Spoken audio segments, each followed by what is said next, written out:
Welcome into WagerTalk TV. I am Drew Martin, joined by Tony Finn and Rob Vino of WagerTalk.com. We're talking Louisville and Syracuse Week 1 college football. Tony, coming to you first, we're seeing Louisville minus 4.5-point road favorites here, 57 the total. You liking anything in the Carrier Dome Saturday?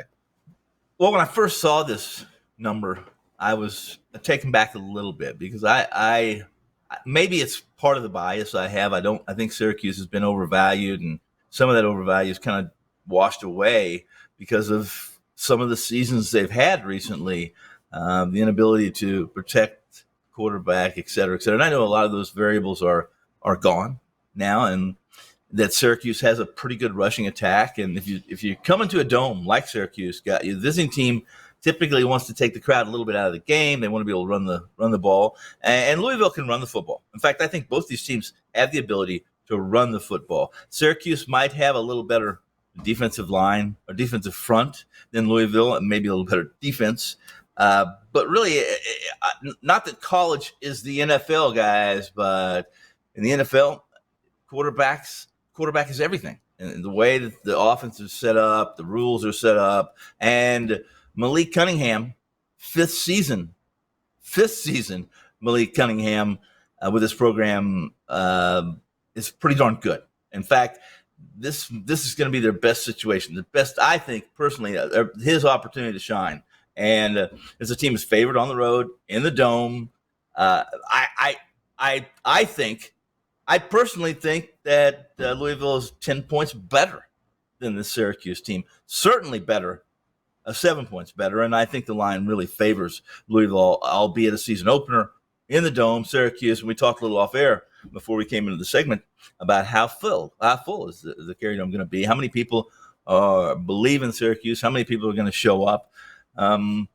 This game starts. It's all about the quarterbacks, and there's no doubt about who the better quarterback is in this game. It's Cunningham, and I personally, as much as I like to see Syracuse succeed, I like some of the old Big East, as we talked about a little bit off air too. How much better is Syracuse than last year? Because last year Louisville destroyed this team. 40-3 was the final score.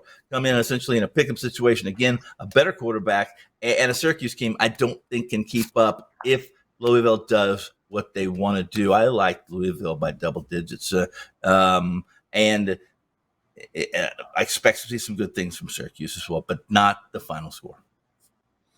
Robbie, Louisville, Syracuse here. You agreeing with Tony? You think the short road favorite, call it 4.5 now?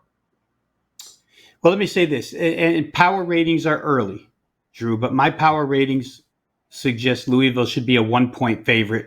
They're a larger favorite than 1. So if there is any value in my own personal power ratings, then maybe there's a slight lean towards Syracuse. But let me again, it's fortunate for me that we got to talk about these games in particular, because I'll talk about another one of my favorite offensive coordinators and a coordinator switch here, where Syracuse now has Robert Anae as their offensive coordinator. Last year's Virginia offensive coordinator. You know what Virginia put on Louisville last year? 522 total yards. 487 through the air. Virginia had no running game. They had to throw the football with Brennan Armstrong, and they still did it. Now, Anae is blessed here with a running game, with a running quarterback, and he's blessed with 3 returning wide receivers and maybe the best offensive line Syracuse has had in 4 years. That doesn't mean it's great, but we know how miserable they've been, right? They've got 120 career starts back this year. And I think they had somewhere in that vicinity last year. So the experience is rolling over into this year. So Anae's got a lot to work with. Here's what you love about Robert Anae, guys. He's a spread guru, and he learned under 2 totally different guys. He learned under Rich Rodriguez, so he knows the run-oriented spread, and he learned under Mike Leach, so he knows the pass-oriented spread. He's very, very adaptable. He can be balanced in play calling. He can fit the talent. Thus, what he did with Virginia last year, right? Virginia had no running game, so they went air raid. In years prior, he had Bryce Perkins, you'll remember, who was a pretty good dual-threat quarterback, much in the mold of Garrett Schrader. One more thing to know about Garrett Schrader. the quarterback of Syracuse now. Where did he come from? He came from Mississippi State and Mike Leach. So I'm sure Robert and I knows everything to know about this kid, not to mention that he's had him for spring practice and summer practice as well. But when you have a team that ran for 198 yards last year against Louisville, and you're going to implement quarterback runs, designed quarterback runs into your offense. Now you're going to implement the RPO game, and you're going to try and beef up the passing attack, which for whatever reason, Sterling Martin couldn't do. I mean, when they brought him back to Syracuse as the OC to team him up with Dino Babers again, a lot of people thought things were going to be good.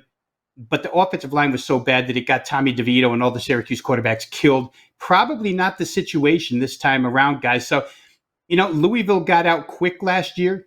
They scored on 6 of their first 7 possessions, and the game was over before it started, thus the rout. And Syracuse, with 0 passing attack whatsoever last year, couldn't come back. At home, if this game's close early, I feel like they could be right in this thing. Tony talked about Malik Cunningham, and there's no disputing how great he is and how good the Louisville offense is going to be. So I think when you put 2 and 2 together here, the fact that Louisville may have had all summer long to get ready for this game, but has no idea what Robert and I is going to do with this particular blend of talent. They do know that he scorched them last year for 522 yards, mostly through the air. I think there's some real question about how effective Louisville is going to be defensively. I think Syracuse can score points here indoors, perfect climate. And I'll say this, Louisville probably can't get to the passer here, nor can Syracuse. I don't know that the pass rush is going to be good on either side. Probably better on the Syracuse side, but I think with Cunningham's scrambling ability, you've got sheer balance on both sides. You've got the offenses being the dominant of the forces in this game. To me, again, I saw this number come down, guys, 56. Maybe Drew 56.5. You can probably get us the correct total as we speak, but I think this is going to be a higher scoring game than that. Louisville 41 last year. If they get 34 here, I don't believe Syracuse is going to be held to 3 in this game with Anaya as coordinator. So I'd probably look towards over, and I wouldn't be surprised if Syracuse is in this to the final gun. Sure. And to Robbie's question, it's 56.5, 57, depending where you're shopping right now. The total for Louisville and Syracuse. You heard right there from Robbie Vino and Tony Finn. Check them both out at WagerTalk.com. And also check out WagerTalk Live Odds screen. We're talking about the total. Where does it sit? -4.5. That's Louisville as the road favorite. Check out all of those numbers using the Live Odds tab at WagerTalk.com.